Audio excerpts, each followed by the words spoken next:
ஏய், என்ன தேனு, வா. வேண்டாம்க்கா, நான் கிளம்புறேன். வா தேனு. என்னால நடந்த பழசு எதையும் மறக்க முடியலக்கா. இந்த வீட்ல இருக்கிறவங்க மாறவே மாட்டாங்கக்கா.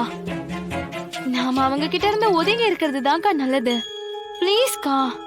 எனக்கும் நீங்க கூட்டிட்டு வரதுல பெருசா விருப்பம் இல்ல தேனு. வர்ஷினி பாவம் தனியா இருக்கா. கல்யாண பொண்ணு வேற. அவளுக்கு துணையா இங்க பெருசா யாரும் இல்ல. என்னாலயும் ஆபீஸ் வேலையெல்லாம் பார்த்துட்டு அவ கூடயும் டைம் ஸ்பெண்ட் பண்ண முடியாதுல்ல. தேனு, நீ வர்ஷினிக்கு ஒரு நல்ல ஃப்ரெண்டா இருந்திருக்க. கல்யாணம் முடியற வரைக்கும் நீ அவ கூடயே இரு தேனு. வர்ஷினியே வாயை விட்டு கேட்கும் போது முடியாதுன்னு சொன்னா தப்பாயிரும்ல. வர்ஷினி பாவம் தேனு. ப்ளீஸ் தேனு. நம்மள யார் என்ன அவமானப்படுத்தினா என்ன தேனு?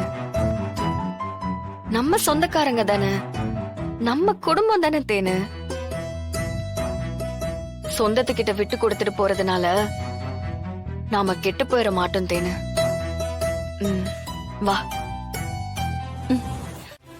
என்ன பணம் தானா கரைஞ்சு போயிடுச்சா?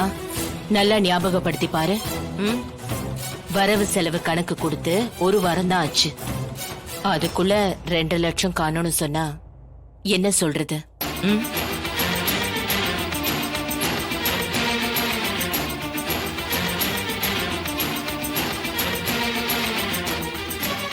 இதுதான் நீ வரவு செலவு கணக்கு பாக்குற லட்சணமா? என்னம்மா, எதுவா இருந்தாலும் பில்லோட வைக்க வேண்டியதானே? மீனா, நீ திறமைசாலியா இருக்க.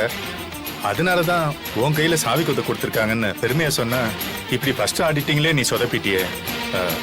என்ன இது? மா, 1 ரூபா 2 ரூபா இல்லம்மா, 2.5 லட்சம் ரூபாய். உனக்கு தெரியாம எப்படி வெளில போகும்? உனக்கு தெரிஞ்சிருக்கு, ஆனா வெளில சொல்ல முடியாம கஷ்டப்பட்டு இருக்க.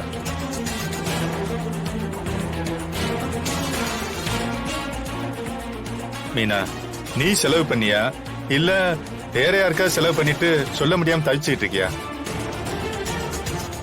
மீனா, 1 ரூபாய் கொடுத்தாலும் ஏன் எதுக்குன்னு கேள்வி கேட்கறதுக்காக அம்மா உனக்கு இந்த பொறுப்பு கொடுத்திருக்காங்க. இப்படி கண்டு காணாம இருக்கிறதுக்கா இல்ல. மீனா, வாயை திறந்து சொல்லு. ஜனமா, இந்தாங்க. அத்தை மேல எந்த தப்பும் இல்ல, என் மேலதான். நீங்க கேட்ட 2.5 லட்சத்துக்கான பில் என்கிட்ட தான் இருக்கு.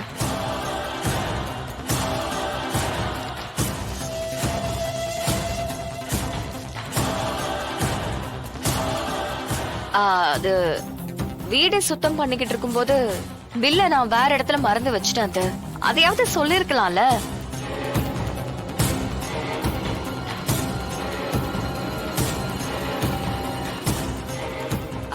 இல்ல ஜனாமா, அத்தை இந்த மாதிரி அதட்டி பேசினா தாங்கிக்க மாட்டாங்க. அதான் பதட்டத்துல என்ன பண்றதுன்னு தெரியாம அப்படியே சைலண்ட் ஆயிட்டாங்க. வேற ஒண்ணும் இல்ல ஜனாமா.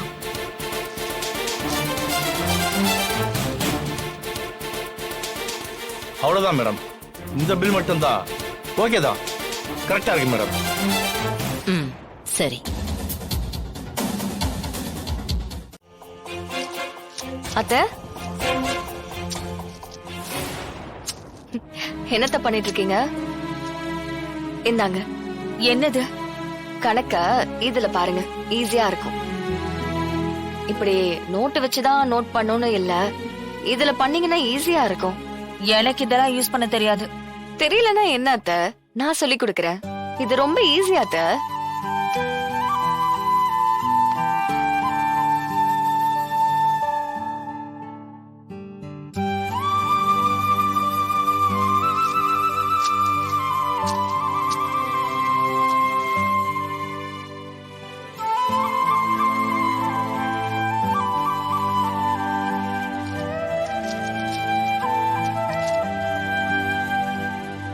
அத்தை, அவ்வளவுதான் அத்தை. இத நீங்களே சூப்பரா பண்ணிட்டீங்களே. நல்லாதான் இருக்கு. அத்தை, இதுல லட்சக்கணக்குல பணம் மிஸ் ஆகுதே, ஏதாவது மிஸ் பண்ணிட்டீங்களா? இல்லையே, கரெக்டா தானே இருக்கும். இல்லையே, இத பாருங்க. இதுல 2.5 லட்சம் ரூபாய் குறையுது. அது இங்க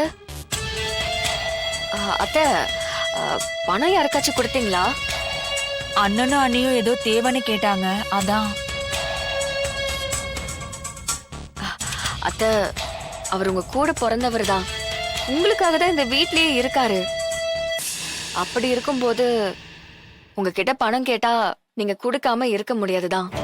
அது எனக்கு நல்லா புரியுது. இருந்தாலும் நம்ம வீட்டு செலவுக்கு கொடுக்கிற அமௌண்ட்டை எடுத்து நீங்க அவருக்கு கொடுக்காதீங்க அத்தை.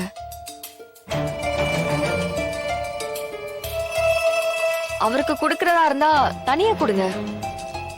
இந்த மாதிரி கணக்குல வராத மாதிரி கொடுத்தீங்கன்னா அது திருட்டு மாதிரி தான் இருக்கும். தமிழ், அவங்க வீட்டு பணத்துல தான் கேட்டாங்க.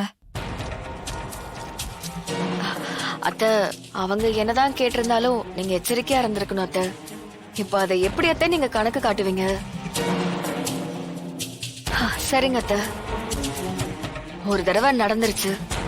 இனிமே இந்த மாதிரி எதுவும் பண்ணாதீங்க.